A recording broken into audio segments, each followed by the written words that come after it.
six-time Pro Bowler, and has twice led the NFL in touchdown receptions. Davante Adams, good morning. Good morning. How you doing? I'm so great. Where are you?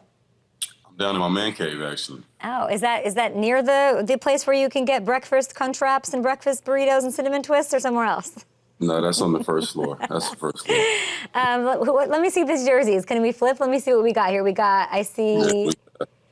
Who else? We got the Super Bowl winners on the top. We got the LSU boys on the second row right here. We got Kabi, Ayuk, Diggs. We got Devin. Love Dev. Slay. Mike. Mike, wow. Then we come on over here and we Let's got do it. couple more guys that, they mean a lot to me. So Which one? What's the number one? Give me the GOAT. What is the one that means the most to you? the GOAT? Yeah. I'll go off of when I received the jersey, and I'll say probably Drew Brees. That was the one that was most exciting because he actually asked for my jersey, so that was the one that caught me the most off guard. Love that. Okay, we're so happy to have you this morning. We're going to get into Ayuk. We're going to get into Jamar Chase. Wide receivers, the hot topic always. But let's get into this game last night. The free play king was back. Aaron Rodgers, first touchdown. Talk me through this. You know him better than anyone. What is he thinking? Well, first, I know the first thing he was thinking for sure was when that D lineman came, you would have saw a pissed off Aaron Rodgers had they blown the play dead and didn't let him get the playoffs. So that happened to us quite a bit in Green Bay, where that D lineman comes upfield unevaded and they want to kind of protect him. But I think the back being on that side mixed with the guy kind of jumping back a little bit helped. But yeah, that's that magic right there. Obviously, they practiced that, and Allen having been with us in Green Bay for quite some time, he's fully aware of how that operation goes. So wasn't surprised. I just kind of smiled and clapped it up for the guys when they converted on that one. I love that. They didn't get the win. I want to know from your eyes how he looked to you. Troy Aikman said something about him being a little rusty, not getting into the rhythm right away. How did AR look to you? Well, honestly, I mean, he looked really good to me. He obviously is playing this game. It's a lot more than just, what you're bringing. When you see the results out there, it's a combination of the O-line blocking, the guys making plays, catching the ball, obviously throwing, timing, all these things. And for him having missed a full year of competitive football, I think he looked pretty good out there. They went up against probably the best team in football right now, one of them at least. So it's never going to be easy getting any victories in this league. But when you go down to Santa Clara, it's always going to be tough that first game. So I don't know if rust is the thing. I think everybody has a little bit of rust regardless, if you played the last season or not. So that first game is always going to be a little tricky, but I think he'll bounce back for sure. And when he had time, he looked really sharp. That's what I noticed. So I think that there's a lot of questions I have about the O-line. You're nodding. You agree? Yeah, well, I don't know as much about that, but I know, like I said, generally speaking, that's how it works. It's not just going to be on one guy. The O-line obviously is going to have many plays where they hold up for him, and I'm sure, he won't be the superhero every single play of this year. So it's a two-way street. So you guys got to figure that out, and then once they iron that out, they'll be rolling. You have that game-worn, grass-stained Ayuk jersey right behind you. Perfect transition. This is why we're family. This is why the Adams thing works. Because I wanted to ask you about him. Because for some reason, wide receivers get all the blame these days if their offenses aren't clicking. He had a couple drops in the game. Peyton Manning, GOAT, said there's a reason for training camp. You need it. We need the reps. What do you think? Is that fair? I mean, definitely fair. I think depending on the position you play, sometimes it's more critical than other situations. But obviously, the position that we play, it's a big reps game in terms of how you build your confidence. So not having had those competitive reps, I'm sure made it a little tough. But just like the Aaron situation, not being on the field for a little bit, sometimes it takes the first couple games and you can bounce back and come back ready to play. BA is a great player. I got to chat with him when they came out here, and we played him in preseason a little bit. So got in his mind and gave him a little bit of, my knowledge as well. But he'll be just fine. Obviously, that first game and not having had too many practices, it'll make it tough on him. But he'll be all right. I just feel like we can't kill him for not making that diving catch. Like that's like to me, that's it's not as if it's easy. Yeah, well, it's definitely not easy, but you know how it goes. I mean, I'm sure he was walking around the rest of the game going, I knew that's what would come with, the not being in camp and then coming out here and not making a play. Because had he been in camp and not made it, it wouldn't have been as big of a deal, obviously. But like I said, he's a great player and he earned that bag that he got. So now it's just time to come and shake it off a little bit and get back in there. I said that I don't know who's beating the Niners in the NFC. Who do you think is beating the Niners in the NFC? I'm never going to. I mean, since I've been in the league almost, I don't know if I can say anybody other than when I was on the Packers. I was hoping that we would, obviously, but they even knocked my dreams off a few times. So I don't know, man. They might be the best team in football right now. We'll see how this thing, continues to unfold. But they got a hell of a squad every year. You hated saying that. I did. You see that? My back wasn't You're in the like, kitchen. Just had that. Yeah. Who's a contender? Who do you like in the NFC? You know what? It's so early it's hard to really tell, but I think a couple teams. Philly's always going to be a team that I think is going to be able to make something happen. I know they didn't look the cleanest in that game. They came out with the victory, but they got a great team. It really don't matter. I think the Niners are going on that side. As far as what I've seen right now, that's what it looks like. So Yeah. we can sit here and look at these jerseys for inspiration and try to figure all of that out. But I mean, those boys they're some bad boys, and they earn it. I noticed there's no Kansas City jersey hanging there, and I noticed you said the Niners are the best team in football, so that's a little. I like what you did there. I'm not gonna harp on it, but I do want to talk about the Bengals because it's not only Ayuk that's getting some grief. I mean, Bengals offense comes out looking a little flat. They lose to the Patriots, huge upset, and everybody's blaming Jamar Chase. What is this? It's the same situation. Had he been out there and was in camp and was participating, they would have never said anything. But people don't understand, the business side of this thing. And people on the outside, they probably hate him and get pissed off. But I mean, six catches for 62 yards is not like he was just out there. I've been watching the tape and I didn't get to watch the game, but that's a decent contribution. I wouldn't say it's the most that he can give, but it's also not just about the receiver or the running back or the quarterback, whoever it is. Like I said before, it's about guys coming together, playing good football together, and playing receiver is one of the toughest positions because you don't control, but a very small piece. So he'll bounce back from that as well, and it's just getting your feet back underneath you first few games, and I'm sure that they'll be rolling too. How do you know his stat line? It's on the screen. Right now it is. I was like, do you know everyone's stat line that's like a top wide receiver? I wouldn't be surprised. No, I don't know everybody. Sometimes I go and check. It depends. After games like this last one, I'm more trying to keep my head down and focus and lock in so I can go put up a big game the next game rather than peeping around the whole league. But sometimes you come across things and you see it social media, it's always in your face. So that's how I saw it this time. You literally put it on the screen for me, so you made it nice and easy. Yeah, things got a little chippy in your game. Let's get into it here. What did it feel like to get your sort of feet under you? You've been at practice. All of that happened. What did you make of that game?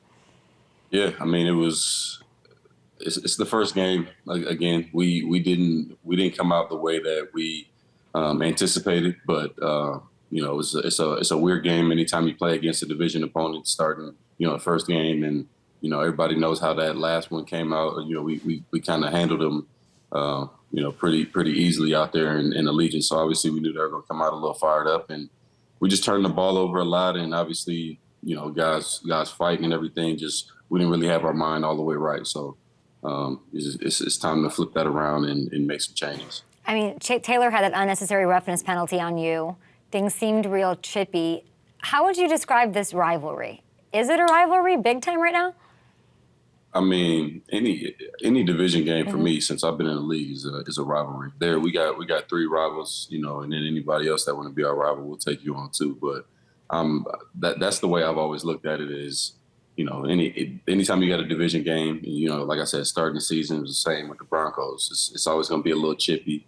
Guy came and hit Jacoby, and then we try to we end up getting on him. So it's always going to be a little extra physicality added to it and maybe a little bit of fighting. Hopefully you try to keep that out of it, but sometimes that's just the sway of the game. Davante, what good came out of this game? I know it wasn't the result you wanted. What is the good for Raiders fans to listen to that you're building on towards a week 2 bout? Well, I guess, it's it's a little bit of a silver lining. It's not great because obviously they don't feel good about us turning the ball over. But you know, with that said, we turned the ball over 3 times and still had the opportunity to go down there and you know, win the game or you know, tie the game and put ourselves in a position to you know, still compete. And I feel like we played as bad as we possibly could just based off of that. You know, obviously the turnover battle is one of the biggest contributors to who wins and loses the game. So, you know, without 3 turnovers, I think we go down there, especially in the red zone and being on the plus 50 like that, we got to come down with points. And, you know, we obviously missed the field goal, a couple things that we don't typically do. And it was still a game. So hopefully everybody understands that that first game can be a little funny getting, you know, we got a new offense, new quarterback, obviously, and all still figuring out how to work together. And, you know, excited about this next week coming up. Where are you in that process of getting to know your quarterback? You know, you can read Aaron Rodgers' mind. You did it to start this little interview right here. Where are you in that process with your QB? Well, I don't know exactly where we are, but I know it's really fun working with this guy. And he's the type of dude. One, he's a hell of a guy, and on top of that, he's always his ears are always open, trying to find out ways. You know, Aaron and I did it that made it work. What are some things we did the last 2 years here that worked? And he's always trying to, you know, bring different ideas to me. He wants me to talk to him, and you know that just breeds a really healthy relationship between a quarterback and a receiver. I mean, one of those completions with him, it was early. He hit you with anticipation. I was impressed with that. Yeah. I mean, that's the type of thing. I think he's a big, you know, go with his gut and can kind of, you know, that play right there that they're showing on the screen. I mean, that was just literally perfect timing. He's holding the safety with his eyes and he knew where to go. So when we're playing confident like that and communicating out there and adjusting on the fly, obviously we know they play a lot of weird coverages to me. So it makes the game a little bit harder. But, you know, when you have that type of mindset he does of getting better and going out there and, you know, making it happen regardless, you know, it gives us a chance. In the middle of the field, in the window, I loved that play. Yeah. Are you hard on him? I'm hard on everybody. I mean, that's as a leader of this team, that's how it is. I don't really have to be too, you know, like crazy, like, you know, about how hard I'm being on really anybody on this team, because these guys are all grown men. They understand how to work. They're all, you know, there's no egos. Everybody's just shows up at the door, checks the ego, and we come ready to work and work together to figure it out. So makes it easy for me. I knew you were coming on the show. You're my favorite player, so I'm watching this game, right? And me and everybody else. 4th and 1, 4th quarter. I'm watching this punt team go out there. I know it was on my mind. What was going through your head? Because I don't know that ever happened to you in Green Bay. Yeah, well, it did. I can think of one specific one, but not to dwell on the past. Davante. But obviously the competitor in me is one to go for that. But you know, like I said after the game, my job is to go out there and run routes and catch the ball when I'm called on. And if the head coach has a hunch or a feeling about something based off, you know, I'm sure the way the game has been going, it's tough to, you know, when the punt team's running out there to try to challenge them on that. You know, it's a very open line of communication between, you know, the head coach and really the whole team, but, you know, especially me. So it's something that we can talk about for sure and try to, you know, him get a gauge on how I feel about it. But yeah. In the moment, I think that's what he was feeling. And, you know, I definitely wasn't going to challenge it. So how do you build off that moment? Like, how do you advocate for your offense? You know, the short yardage situations throughout the game and just throughout the year, we got to be better and give them a better feeling about it. And obviously we hadn't been moving the ball. You know, I don't think we've been in the red zone all game. So at that point, part of me understands what he's thinking, but, you know, the competitor in me is like, you know, forget that, man. Like, give me the ball and, you know, we'll try to go figure it out. And I'm always figuring that that's the best option. But like I said, as the head coach, you have to make certain calls, and I totally understand, you know, where he came from with that as well. That's why you're such a good leader. I'm looking at these jerseys in back of you, and I bet like all of these guys, like Justin and Ayuk and Chase and Diggs, and they're losing their shit that you have their jerseys in your house, which is insane for them. What is it? And we'll get to Garrett Wilson here in a minute. What is it? Like, I went to 20 camps, and you're the first name out of everybody's mouth, and everybody wants to talk about you. What is that like at this point in your career? As far as what is that like to be looked at like I for a fact know all of those guys are geeking out when they see, and I send them this of you. Yeah, no, it's a great feeling. I just think back to when, you and I met, and that was so long ago at this point. Obviously at that point, I was a much different player in everybody's eyes. And, having their jersey in here, it was basically a one-way street as far as who would be excited. And obviously we know over time, I've put the work in and taken a lot of pride in my craft. And it's good to see it show. And it's good to see that, these guys, because honestly, and not in a bad way, I just think the way my mind gets wrapped up during the game or after a game, I would say 90% of these jerseys here are from the respect of the other guys coming and asking for my jersey. And that's how, we ended up swapping. I've never been a big, let me run up to you and put you on the spot and let me have your jersey after the game. But a lot of these guys I know well, and, they say, hey, man, I need that jersey. And that's kind of how it naturally came. So I guess to answer your question, yes, it's a really good feeling knowing that, I'm somebody that people look forward to putting up in their man cave as well. Well, you're so talented and you're so skilled, but it wasn't easy for you out the gates. And that's why I loved you as a player, because I think you really outworked everyone. And you can watch your story arc. Every year you get so much better than the year before in every game. And players see that, I think, and love that. I was with, speaking of this Monday night game, we talked Ayuk, whatever. I was at camp and I sat down with Garrett Wilson and he told me he was watching a lot. I know he hit you up too. Aaron Rodgers to Davante Adams tape was like very much on his mind. I asked you if he could ask you one thing, what would it be? And it was so thoughtful, I had to show you. Is he a reactor or is he a predictor? I kind of know the answer to it. And I think he's the smartest dude ever.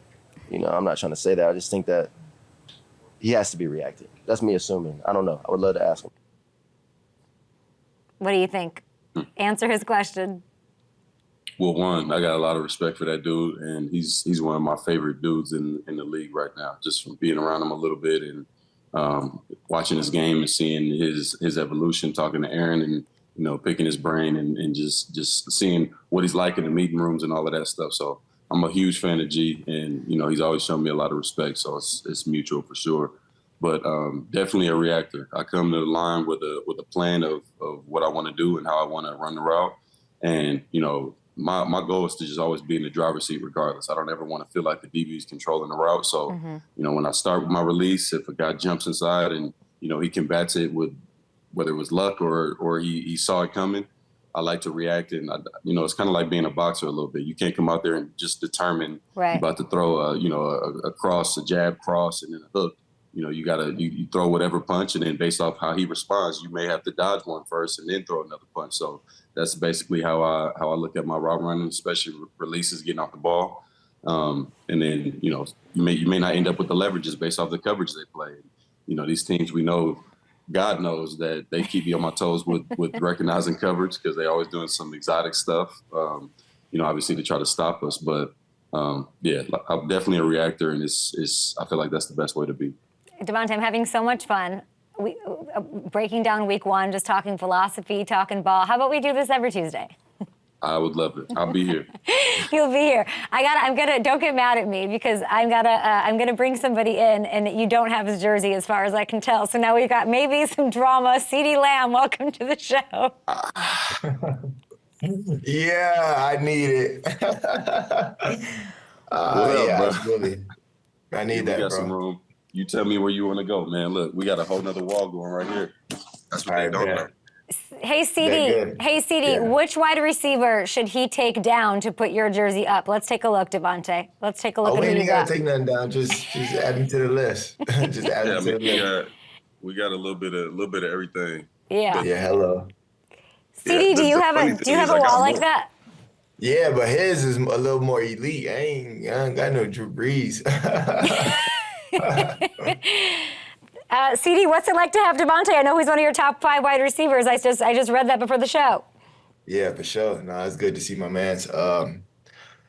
Really respect his game, respect his craft. Obviously, I've been watching him for a while. I've been reaching out to him for a while too. Obviously, since I've been in college, and he's done a great job of keeping the form of communication. Shout out, bro. Good to see you again. And Congrats to I'll you mimic too. my game after you. in various of ways, you know what I'm saying, as far as releases because you perfected it, you know what I'm saying? So, again, kudos to you, bro. Appreciate you. Keep leading us, and we follow. You already know. Appreciate you, bro. Congrats to you on getting that bag too, man. I got you, bro. Yeah. Appreciate it. Okay, now and now let's get Jamar Chase figured out, and we'll all be sorted at the wide receiver position. Davante, by the way, that is news. Davante will be joining us every Tuesday on the show. Appreciate you. Good luck. Good luck with Marlon Humphrey and company. You got the Ravens week 2. The bounce back for the Raiders is coming, and here we have. Bye, Davante. Bye. See you later.